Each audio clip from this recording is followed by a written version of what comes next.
Good evening, everybody. Welcome to Go Live Now in Vertical. I'm Martin McKenna, and up here somewhere we have... Hello, I'm Neil. How you doing from Portugal? Hey, I'm Lux here in New Jersey. Hi. And we're going to jump straight in today with something a little bit different. So I thought maybe for vertical, I would be standing vertically. It seemed to make sense. And I've got my special guest in the room standing on the table with me as well, which is my favourite soccer player. And what we're going to do is we're going to rate this soccer player through the power of StreamAlive. So StreamAlive is plugged into everywhere at the moment. So anybody who's watching on LinkedIn, on my channel, on Neil's channel, anyone who's watching on YouTube, on Neil's channel or my channel, or anyone who's watching any of Lux's channels as well, you can just type in the comments 1, 2, 3, 4 or 5, and we're going to rate this player's performance for today and see that come up live on the stream. And there is a slight delay, as you would imagine, so I can now see some numbers coming into the chat, and I'm waiting for the chat to ping up and interact with my widget, which we're hoping is going to happen. There we go. So there's about a latency delay because we're connected to all sorts of places all over the internet today, and changing those numbers in the background, we can see quite clearly the ratings for that particular player and what that's looking like. Thank you, Saeed, for putting in a rating of 3. So the ratings are just going to pop up on the screen for me, and I can set green screen chroma key in StreamAlive and therefore have this kind of floating effect of my bars in the background. Now what we're going to do now is we're going to have a look at our next player. Through the power of Ecamm combined with StreamAlive, I can now just bring on my next player, and we're going to change the question. So this time I want you to type into the chat what you thought of this player's performance today.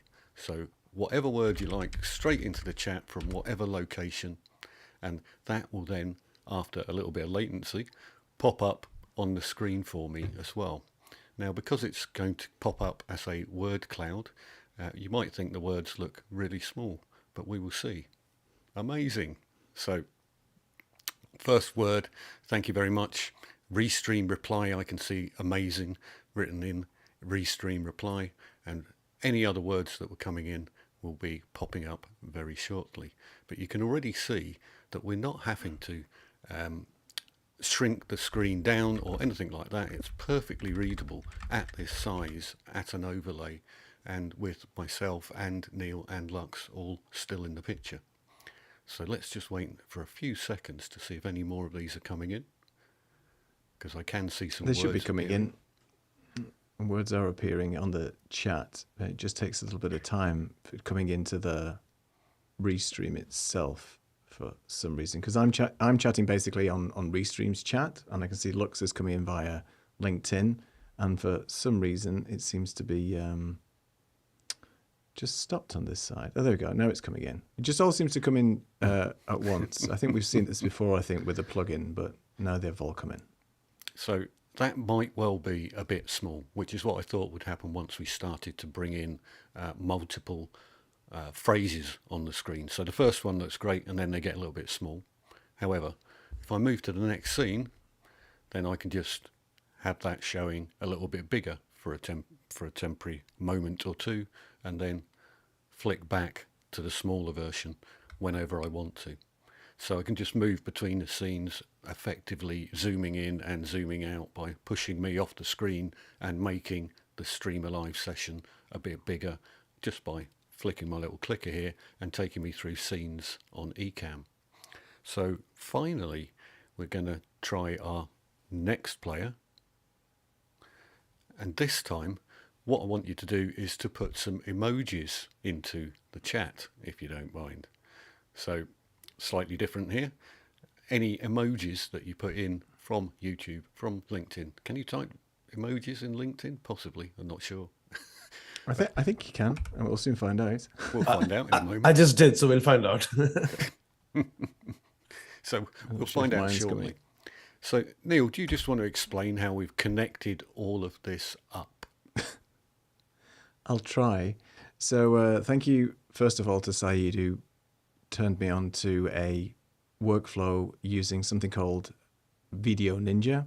And all that's doing is basically screen scraping my StreamAlive session that I've got running over here in Portugal. So I'm actually running StreamAlive, which is connected to Restream via the StreamAlive plugin for Restream. So all the chat and everything else will be coming in to this StreamAlive session here in Portugal. Then I'm basically screen sharing the Chrome browser, and that is then specifically has a URL, which I give to Martin, and Martin is then sharing that URL as a web widget inside of Ecamm. So it's a collective effort today, and we're sharing the fun between us. But effectively, I can run a StreamAlive session here and then publish all the visuals in a simple web widget over to Martin, who's running that on Ecamm. And as you can see, all the icons are coming through now. So that's how we're doing it. And maybe because I've got so many things running, this is why there's a little bit of a sort of a delay, but we'll see. So I notice a comment from Bob there, and he raises a very valid point. So why are we streaming in vertical? Well, there's a couple of reasons for that, Bob. Something like 80% of LinkedIn people are now consuming their content in the vertical format. Now, at the moment, there's a bit of a weird oddity on LinkedIn in that it will allow us to stream in vertical. So if you're watching this on a very large monitor, you'll get the two black bars down the side, but it will let you watch it. However, if you're watching it on your phone, this will look awful on your phone right now. However, when we finish this show, if you go and watch the replay on your phone on the LinkedIn app, it will appear full size. It will be completely covering the whole of your screen on the phone. And that's where LinkedIn is looking for you to go and replay content. So there's now a specific button on your phone on LinkedIn that you can press and just flick through content. And this will look really, really cool on the phone in full screen. If you went over to YouTube at the moment, you could see it on your phone in full screen as well. So there is YouTube links posted as well. So that's why we're trying this in vertical, but also to see how we can use this space and then repurpose the content. So after we finish this show, we'll be able to repurpose this content in the vertical format and then post that on LinkedIn and indeed any other social media channels that we want to. But I think it's a good question. Why are we bothering doing it? Probably should have mentioned Why are we bothering? That. Yeah. And the other thing is as well that LinkedIn does have the video feed now for certain users on the iPhone app and Android app and so on. So that means that all the videos that you will see that people have either repurposed, that they're publishing, or they've done previous lives are all going to be in that vertical format as well. So we believe that LinkedIn is going to potentially in the future allow the vertical streams in LinkedIn Live to be in that aspect ratio as well. So eventually they will fit on your phone. But because we're multi-streaming right now, we're not just going to LinkedIn, as Martin said, we're actually going to X, YouTube, Martin's YouTube, and various other sites. The point is that the vertical format isn't going anywhere. And the reason for trying to pull all this together in this format is to show what is possible if you are going to do a vertical type of show or presentation or something as well. And it is a shame that LinkedIn still honors the 16:9 aspect ratio and not allowing you to do full screen. But if you watch it on the replay, it will be perfectly fine, as Martin said. So that's what we're trying to do. We're trying to experiment and see what happens. And I think, like you said, it's a matter of time because over here in the States, we've all gotten the video icon that you mentioned in the iPhones for LinkedIn. It's a very obvious push towards vertical format video on the phone. So I think it's just a question of you guys being ahead of LinkedIn announcing this. And once that happens, it's going to be amazing. I can see it on YouTube. It looks beautiful. Yeah. And there's another question from Bob. I'll try and answer this. So Bob asks, in which case, why bother doing it live and not just release it as a vertical format video? Well, the point of the live show, one, is because we have guests on and we have Lux today. We also want to take live comments and we want to have live interaction. So the whole point of us doing live, and it depends on what you want to do. with your show. We do shows as well where we do specific workflows and demonstrations and tutorials, and we'll post them or repurpose them in a vertical format and push them to LinkedIn and so on. Previous shows that we've done, I've repurposed using Descript and other tools and put that into the vertical format. But for live, the question is, why would anybody want to do live? And it's about whether you want to have audience interaction. We're taking these comments from you now, Bob, which is generating conversation. And we've got people here that can answer some of these questions. So it depends. If you want to do a live format, then why not? And that's what we're doing as well. And I think some of the workflows that we're doing here in presentations and layout do lend themselves to actually be engaging. There's a lot of people actually going live. If you look at TikTok and YouTube and various other formats, there's tons of people that are actually going live in the vertical format, just talking about their day or actually have something to say or present. So it's all about what you want to do as an individual and for your brand. Vertical live is not for everybody. Live format isn't for everybody, but it just depends on what you want to do. And we do a mixture of both on these channels. Yeah, I think it is fair to say as well that what we're able to do is let our audience drive the content of the show. So Bob's dropped in those questions now. That's driving a longer segment on why bother doing things live at all. Now, we wouldn't have done that unless Bob had interacted with us. So Bob's already interacted and has driven the show. So that's why we do it live. Exactly. So we can answer the questions live and give the audience what they want to see, essentially. And they've probably seen enough of me standing up here. So I'm going to switch to a scene, which is Neil and Lux, showing you a couple of other StreamAlive, or at least one other StreamAlive interaction, and maybe Lux telling us about some new ones which are coming up. And while they are doing that, I'm going to go sit down in a different chair and on a different camera. So I'll see you in a minute. Thank you very much, Martin. So what we've got now is the talking tiles. So you can type something in the chat, a comment or anything that you want. I'm just going to type in my favorite streaming software.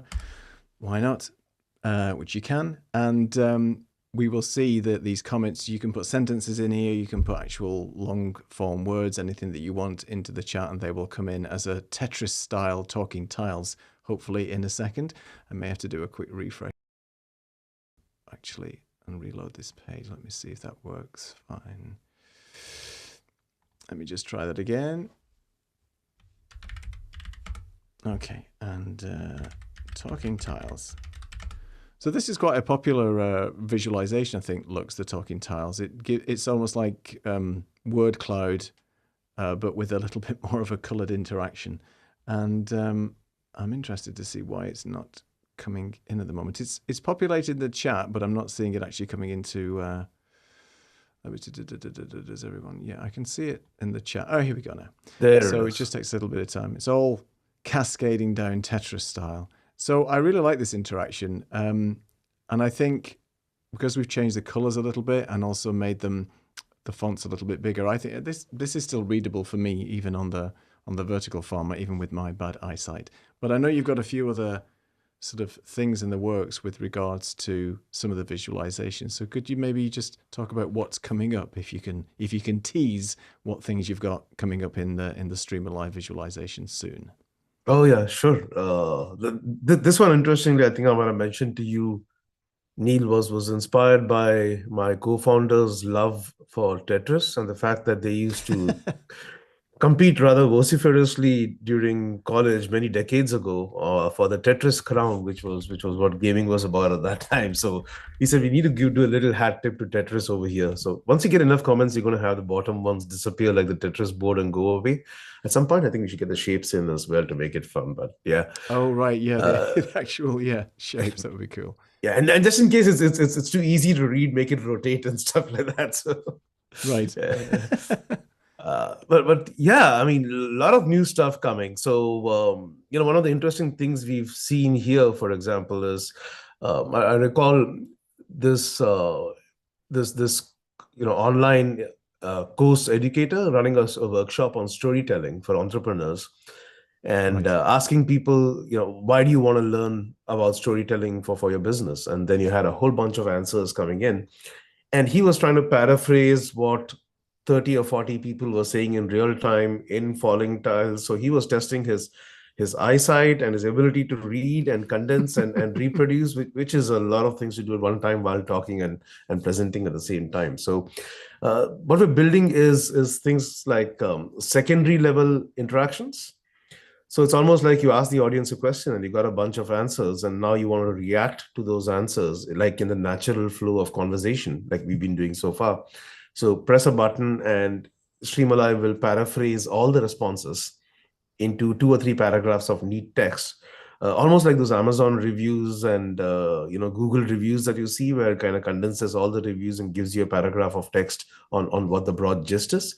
Trying to do something similar to make it easier to have a conversation with people. So that's one direction we're taking things, which is give more intelligence, give more ability to have a deeper level of conversation. And I don't know if you want me to talk about the stuff that we showed you early on about the maps and the direction we're taking those things as well, in terms of putting more interactions there. Did you want to dive into that as well? And yeah, if you just want to just mention what you're doing with the maps. And we've got a map. Actually, maybe you could save that for when we actually show the maps, because we've got just the original maps set up at the moment, and then that might be more relevant to people when we could just maybe talk about, well, these sort of elements within the map visualization is changing slightly, and you're adding a few more sort of bells and whistles. So maybe we'll leave that for that. And we don't know whether Martin is still here. He is. Hurrah! He's back. In a different location on a different microphone now, but in the same room. It's perfect. Hopefully, we've got a couple of visualizations coming up ourselves, and I think Neil might be one slide ahead of where he should be at the moment. I think I'm talking tiles. Rate our performance. I'm talking tiles with Lux. Oh, let's do that. Yeah, that's the next one then. So let me just type in the chat here. So. Yeah. Oh, no, I've got rate our performance right here. This is what I'm showing. Okay. I've got how much is our whiskey worth on my screen. How is that? How is that happening? Hang on a minute. Let me just have a look. I think the whiskey's working. Yeah. Yeah, the whiskey's definitely working. I'm going to paste whiskey in the chat again, Martin. I've just posted in the chat the URL for in Zoom chat for that web widget, and it might need to be refreshed, but because on mine I'm seeing rate our performance. I'm ready to go. We're going to get really low scores tonight, aren't we, after this? So maybe we should have rate our performance later. But we should have that later. No. I'm going to pop in a 5 anyway, just because I can.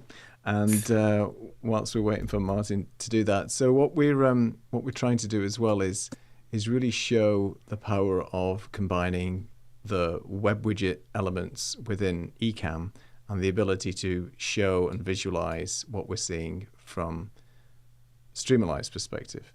So when this is up and running, you'll be able to see the audience interaction and how we can control that using multiple slides within StreamAlive and then the visualization on Ecamm. So this is where I'm going to a preview mode, and I'm going to, in the background, make a quick change. That's okay. Bear with me. Hey, Gretchen, thanks for joining us. The scores are going down, I see, Lux. We'll be at a 0 in a minute, but there you go. I can see it's a cascading scale. Yeah, it is. And they're all coming in from my side, but... I have a suggestion, Neil. Yeah. Let's get the scores first, and depending on what the scores are, we can change the scale. If we get a 0, we can say 1 is for awesome and 5 is for horrible. So let's reserve that part of it. We can do that, yeah. Yeah, okay. Yeah, that's good. we reserve the right to change the scores based on how we feel and how they come in, yeah, right? I mean, that's the whole point, isn't it? I'm just going to try refreshing that widget. If not, I'm going to move to another scene where it appears to be working. Which is this one, where it seems to be working on this one. Okay, no problem. I don't understand why it's not working on the other one. I mean, it could be a web widget thing. So yeah, we've seen this before with the web widgets, but whether they have to be refreshed, and they don't get cached. So the elements that we actually share in terms of web widgets on Ecamm, they don't get cached in any way. So they're not persistent. So technically, there's only one link that we're using. So I'm not sure why it messed up there. But anyway, so the scores on the doors with the fish behind is Well, it's a 4. I mean, that's okay. I can live with a 4. There's always room for improvement with anything that we do. So if anybody puts a 1 in there, they're going to get a... I put a 2 in there, actually, but that didn't come up, so that's fine. I'll just put a 2 in there for giggles anyway. Yeah, so we know that's where you 2 live. and 3. It's quite a way away. I know. Yeah. It's an international show at the moment that we're running here. So there we go. So Saeed is trying to be clever and put 4.95. I don't know how that's going to work, Saeed. But what does he do with the non-whole numbers, Lux, when it comes to these things? Does he just take the highest integer and then just add it to 5? So basically, Saeed's given us a 5 if he's put in 4.95, right? Yeah, I mean, at this point, unfortunately, I don't think it does that. I think it just ignores non-whole numbers. Okay. So, yeah, maybe we should change it, right? Maybe we should do that.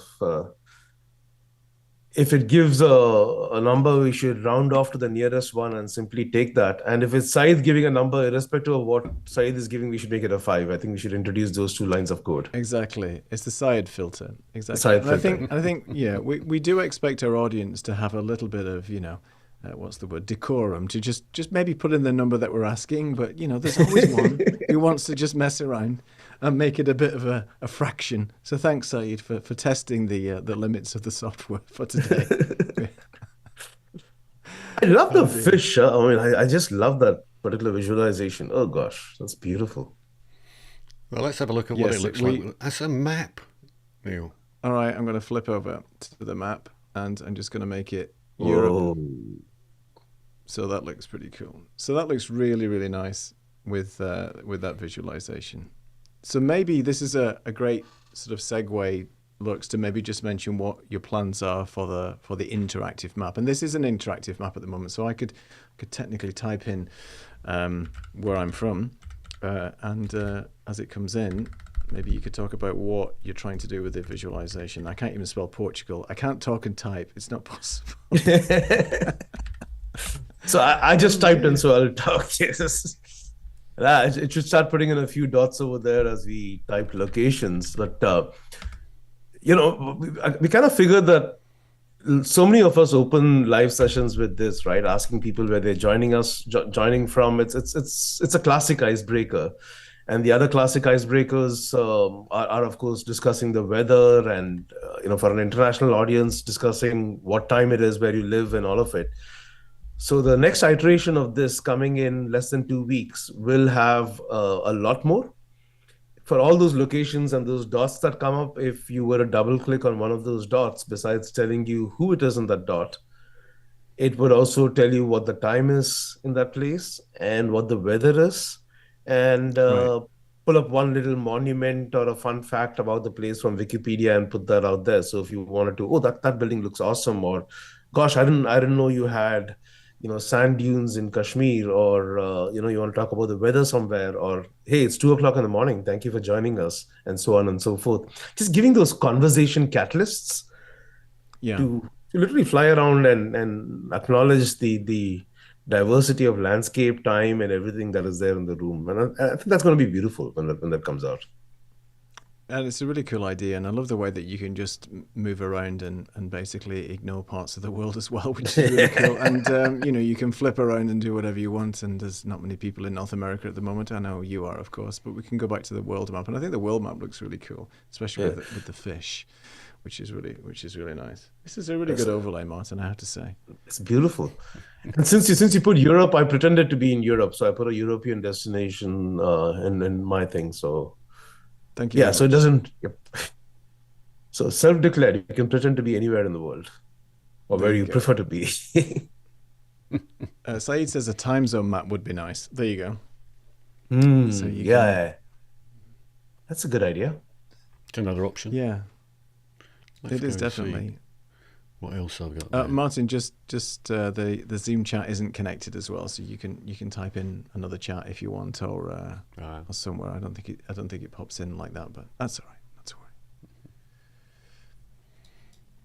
So, because I don't see it pop in the other chat. Oh no, that's fine.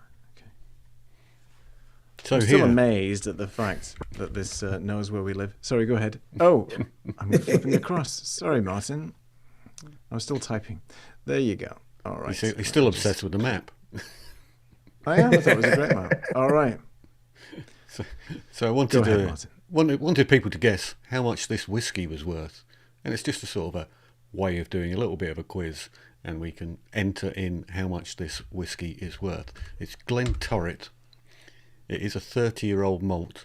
It's from a very small distillery, so there's only a limited run of whiskies. And I think we probably all know that there are people who invest in whiskey. So they buy it knowing that 10 years down the line, if they haven't drunk it, other people probably will have drunk it.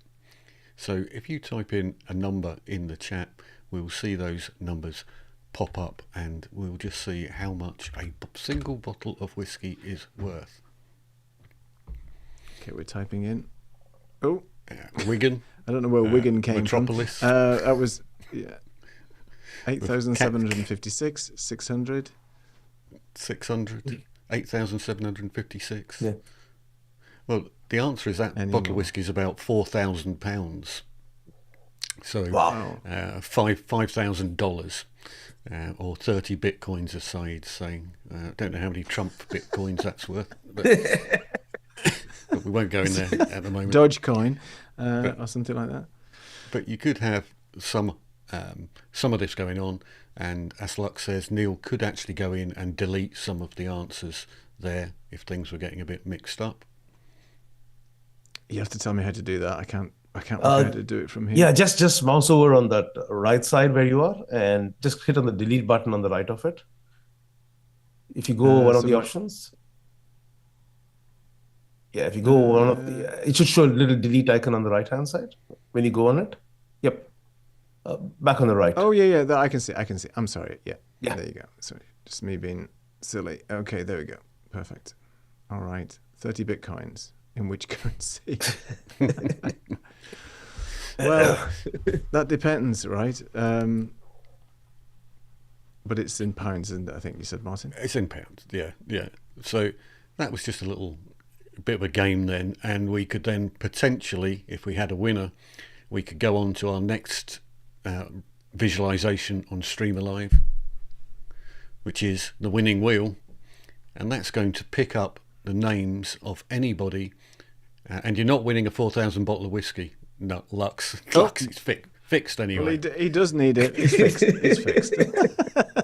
Hey, with the cold I'm nursing, I think I deserve it the most. And I think you deserve it. I think we'll see what we can do.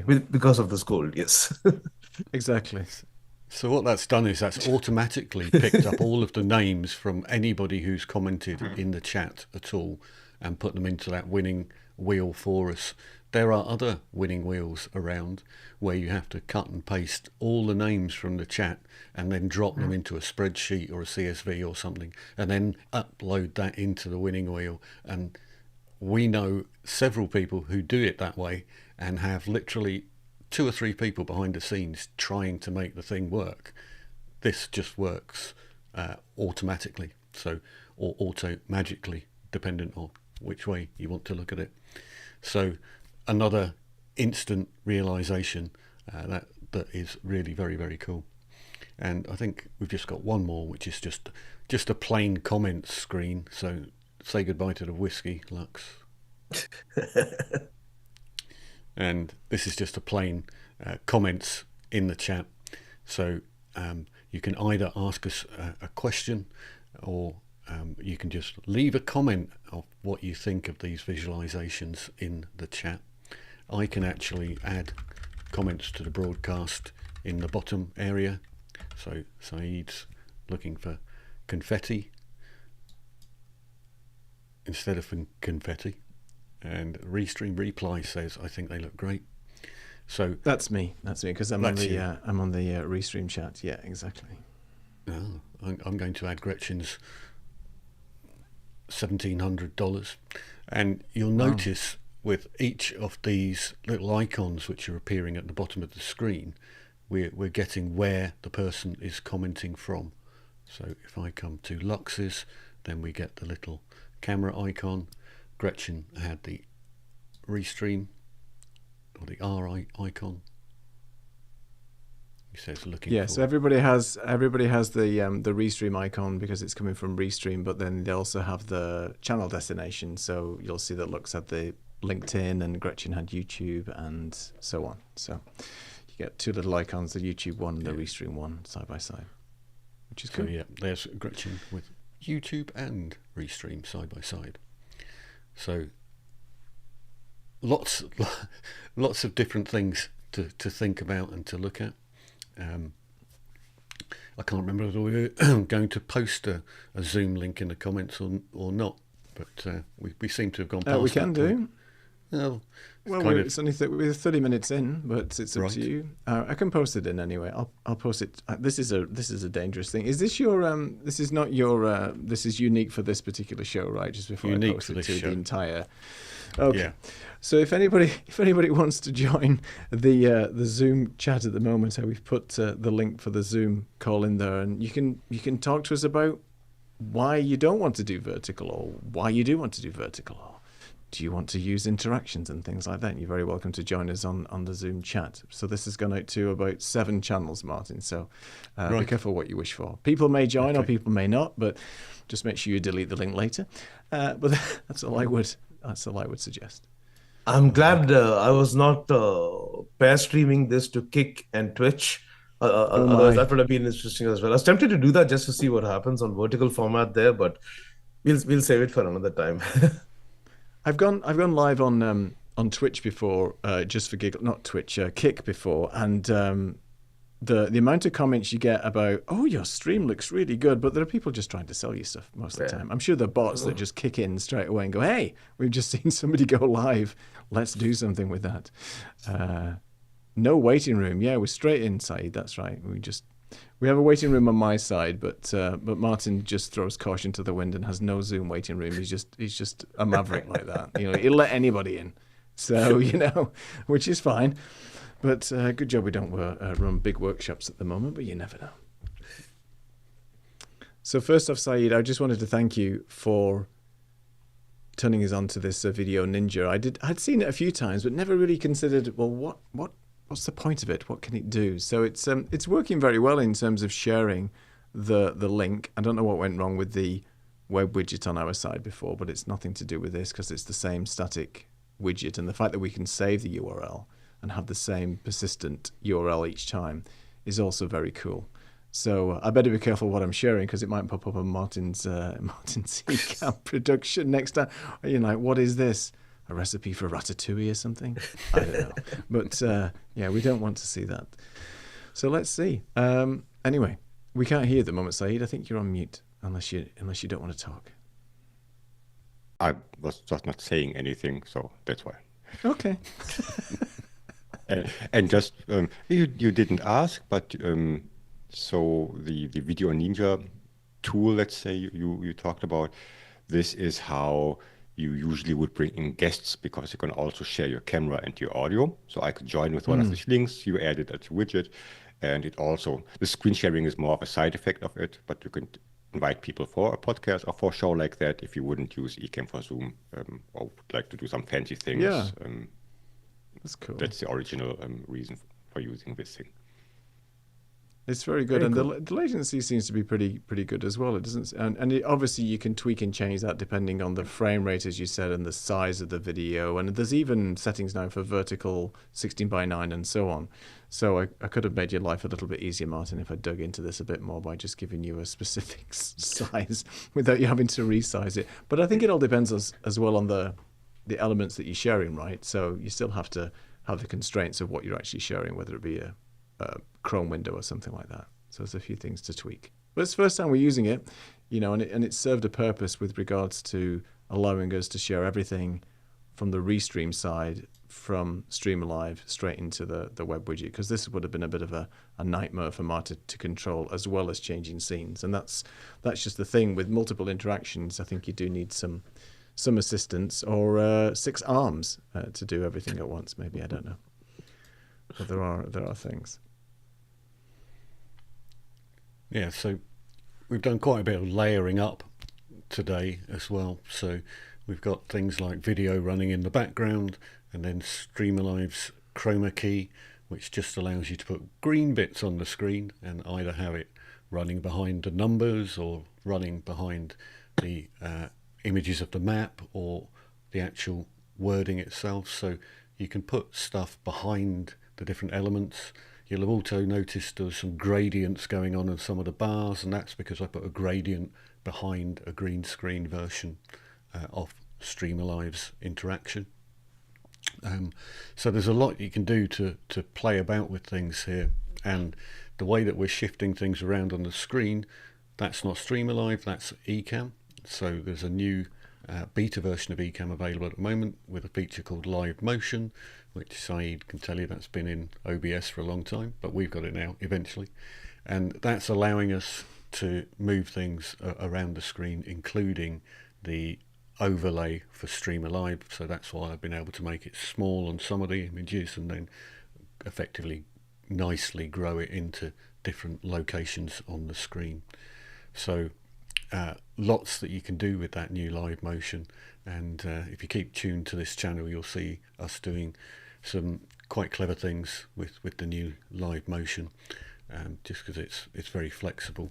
We don't want to do it all the time and make people seasick, but it is something in particular, I think, that on this vertical format that can be very, very useful, because we can sit in relatively small spaces as we are at the moment, and then I can very easily move one of us to the big area below us where we've currently got the StreamAlive session running, and we can flick between those, and we can even have a whole load of people on the Zoom call, and if it's a town call, it could be 100, 200 people on the Zoom call. I can have Zoom active speaker sitting in the middle of this session, and anybody on the call then could come in and ask a question if we were panelists or something like that.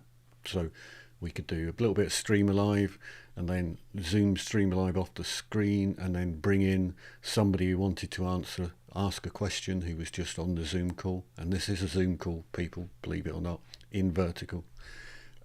So a lot to get your head round, but I think that the point of the exercise really here is really to show that this small screen estate actually can be pretty useful. And if LinkedIn eventually give me that button, then maybe I'll be able to see what it looks like when you flick through. But you're going to see this on the replay in full screen, and I think that we'll all look very reasonably sized, and I think that the lettering etc. on the screen will look fine as well. So.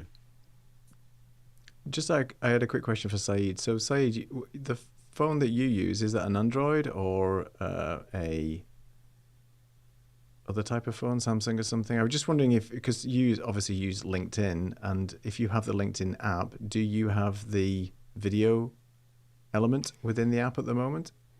So yes, I have it for a long time. I think maybe I was one of the first batches to get the feature.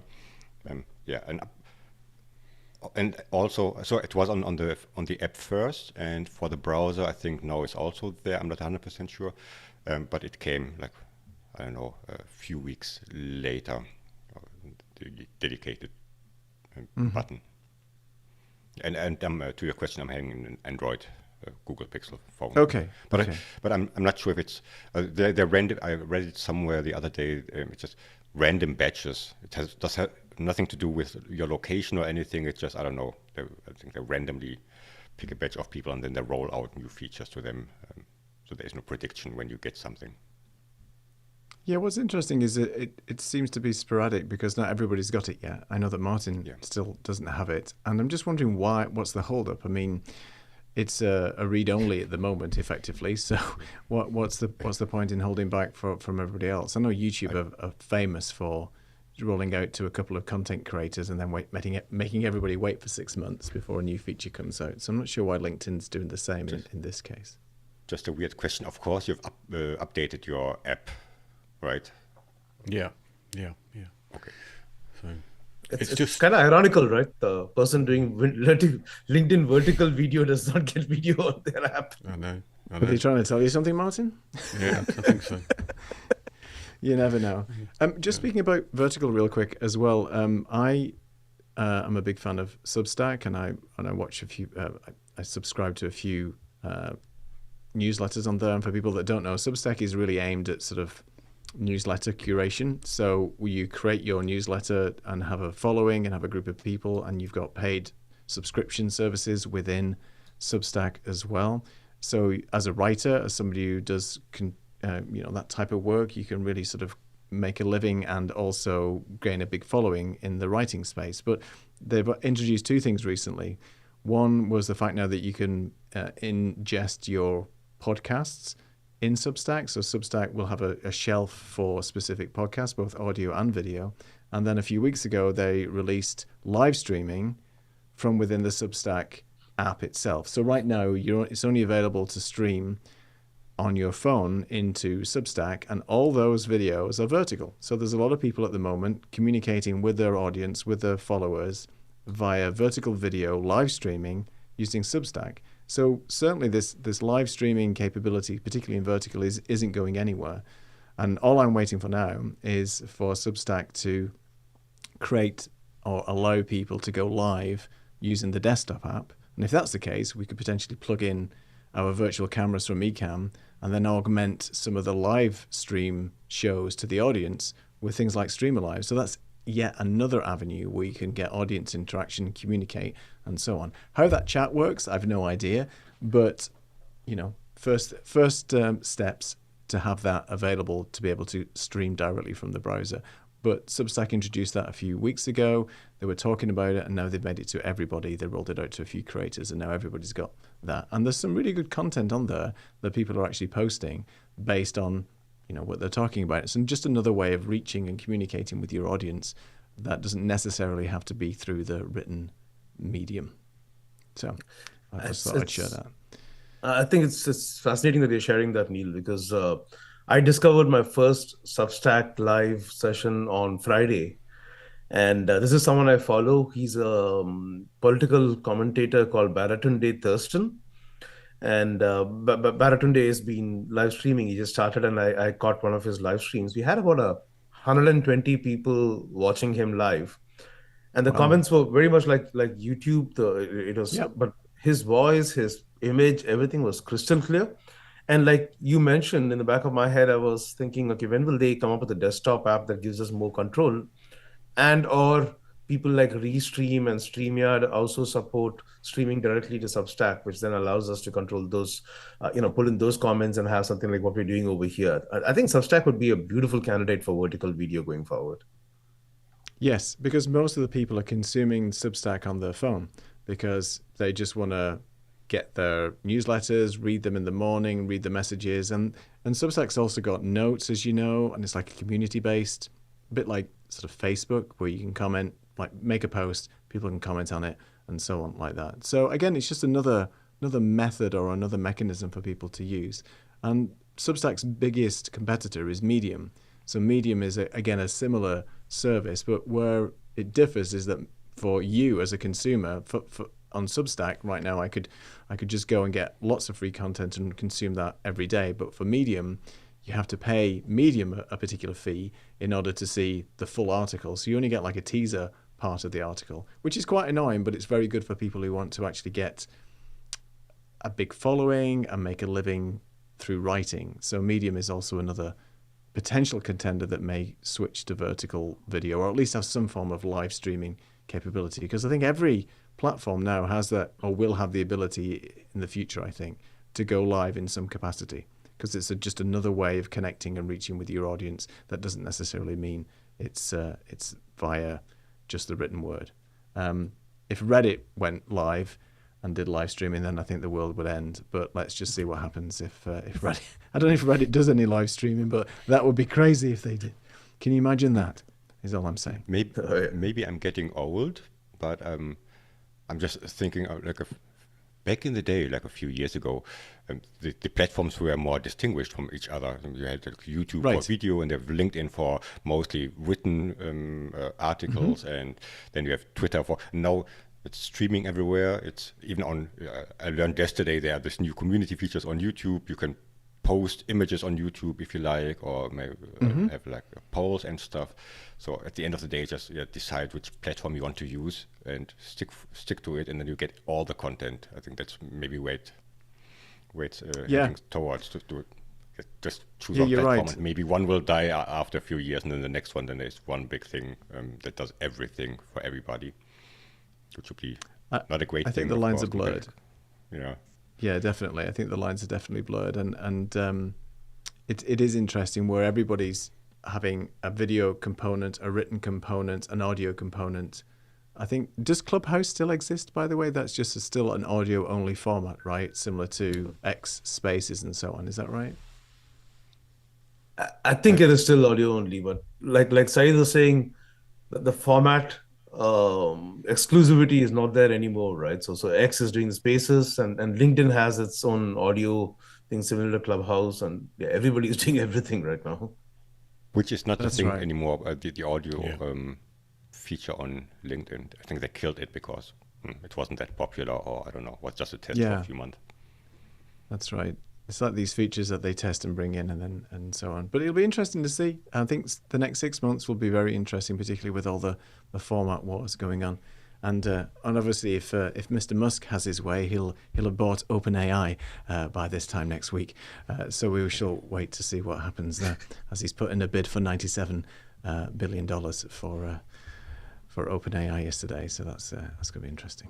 Oh, I missed that part of the news. Is that what happened? I just lose track of what's happening here, honestly. Yeah, I just dipped in basically, and I just saw that Elon Musk and a number of other investors are putting it together, a consortium to potentially buy OpenAI for $97 billion.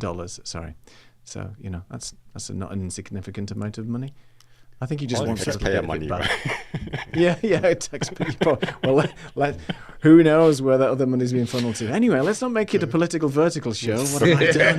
Yeah. Can I ask something that I'm just of course curious about to the vertical streaming pros? I mean, you did 3. Now you're the pros and the pioneers. Just by numbers, right?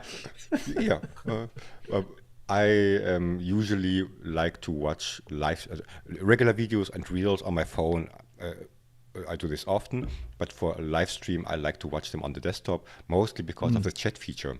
Because I'm a chatter and talkative and want to interact. I find it very struggling for me as a viewer to do it on the phone, because then on YouTube it covers half of the phone and fumbling with the buttons and stuff.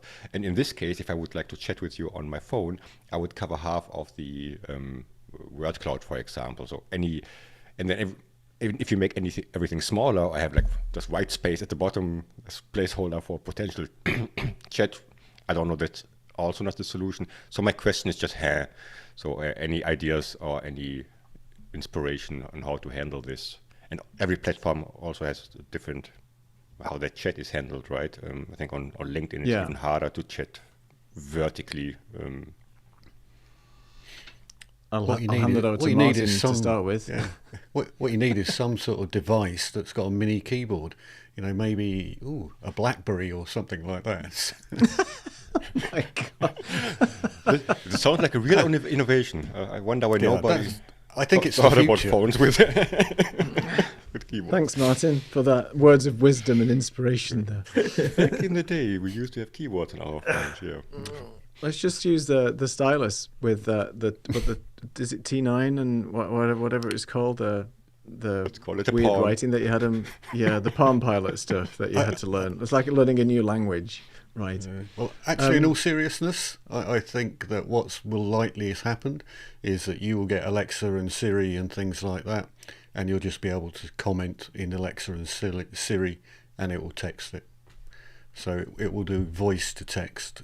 I am pretty sure in no time, if that's something that people want. So it's certainly the capabilities there to do it already, isn't it? I think to Saeed's point though, I think with vertical and having the real estate as it is, then every platform is slightly different where it puts the chat messages, the overlays, the emoticon things, whatever it is. So it is a little bit of a juggling act, I think, to have a vertical stream similar to this where you, allow yourself enough space at the bottom, and that's why Martin's got the animated graphic and the Go Live Now logo at the bottom right of this, to allow, at least for things like LinkedIn and YouTube Shorts, to have a little bit of buffer in order for you then, when you bring in the actual comments in, like we just had a comment from Ernesto. Hi, Ernesto, thanks for joining. Then that comment would be popped up and just over, as if by magic, look at that, as if we're running like clockwork here. So at least that would be visible, I think. But as soon as you start to chat, you're right, the virtual keyboard's going to come over that, and it's going to be a little bit messy. And I don't think there's a good solution. I think Lux and I were talking about this on the last show. It would be nice if the companies would just standardize on a format and a layout that looks very similar. Because you've also got the notch on the iPhones, which is very annoying. So you have a little black notch that would potentially cut through Martin's head if he'd raised up the elements a bit more as well. So what I think Martin's tried to do is use whatever guides that are available to try and at least have the overlay look as decent as possible on as many platforms. But we're not gonna solve it with just one view, I think. So it's just be like the top third effectively would be where most of the data would be, your visuals and things, and leaving almost like the bottom third for non-interesting or non-vital pieces of information on the stream. So yeah, it's a tough one. Or you just go vertical just with your face and then just let everything cover your face. You know, there is that as well. So who knows? I really don't have an answer at the moment, so it's just a way for testing out and so on. We have somebody from Stockholm as well. Look at that, from LinkedIn. Hello, Hi, Johan. Hey, Hi, Johan. You know, sorry, go on, Martin. No, fine. Or Saeed, I think. And I was just saying, as you were mentioning the whole chat on vertical format thing, I just opened up YouTube Live and TikTok Live, and I can't put my finger on it, but there's something that TikTok Live seems to do with the overlay of chat that makes it look a little more readable and easier to actually read. I'm not a graphic person, so I'm not able to say what exactly it is, but it just seems easier. You know, it's almost like the contrast is fine, irrespective of what is in the background. It's easy to read. The stuff in the top and bottom seems to get a little dimmed out, whereas the thing in the center catches your attention. So they seem to be doing something to make it easier to consume comments on TikTok as opposed to YouTube. I don't know if I'm imagining it, but it actually looks a little more readable on TikTok. I think probably with TikTok, they've got some overlay gradients in there to make it easier. And if you remember, TikTok is a mobile-first app. It's designed specifically for mobile in mind, where you've got the likes of YouTube and LinkedIn and others. They're ported from desktop applications and squeezed into a new application specifically for mobile. So I think maybe TikTok designers back in the day were more intentional with what they were doing with that format to make it look much more readable and as accessible as possible for every man and his dog who are going to be consuming it on their phone, where it's slightly different now, I think, with the whole thing with YouTube and I mean Instagram to an extent as well, but because Instagram obviously was a photographic application first, and then they've morphed it into almost like video only. I don't see hardly any posts now on Instagram that are just static images. It's just it's almost like the TikTok of Facebook, if you like.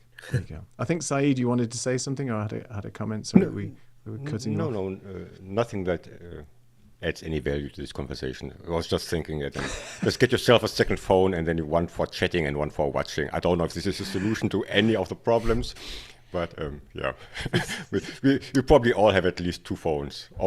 Is vertical also on the tablet, right? I think it's the same principle. If you have an iPad. Yeah, the iPad. Yeah, you could on the iPad. I think it would try and get as much of the screen filled as possible, but it would still be in the vertical format. I was just thinking, actually, what you mentioned about two phones, all joking aside, you know those flip phones? They're not flip phones, but go back in there. You know the phones that look like what are they called? Folding phones. You know, where they open like this.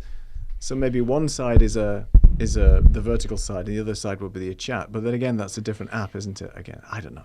Is there a solution for this? I mean, most of the people that are going to be consuming the material anyway are just going to be the doom scrollers. They're going to have time to chat. They're just going to be scrolling. I don't know. That's actually an interesting thought. I'm sure my age. What are they called? The clamshell phones, right? Are they the clamshell? Yes, that's right. Yeah, that's right. I think the clamshell, yeah. Yeah, so one side of the shell is for watching, and the other one is for typing. So it's almost like the old phones where you're listening on one side, you're speaking on one side. Yes. Yeah, exactly. Or, giving today's dilemma, you probably got a YouTube video on one side and a game on the other. So people are playing games with one hand and watching the YouTube video on the other. I don't know. I don't know how these teenagers do it, this multiprocessing. Better than me, let's put it that way. Right, so Martin, have we got anything else to share today to these lovely people? I think we've exhausted everything for what we were trying to show, I think. I've just done something to my microphone boom arm and it's just banged down on the desk on me. So maybe that's an indicator that we should be coming to the end of this particular stream. And thanking all of our guests before it falls down any further.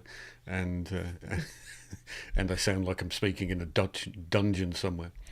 But hopefully we've seen some stuff today that nobody's ever seen before on LinkedIn Live anyway, and us doing some adventurous stuff anyway, and we'll be doing some more in the coming weeks as well with a couple of guests. So what I'm going to do is go to the next scene, which is Neil, myself, and a little bit of guests that are coming up, and then we're going to close the show.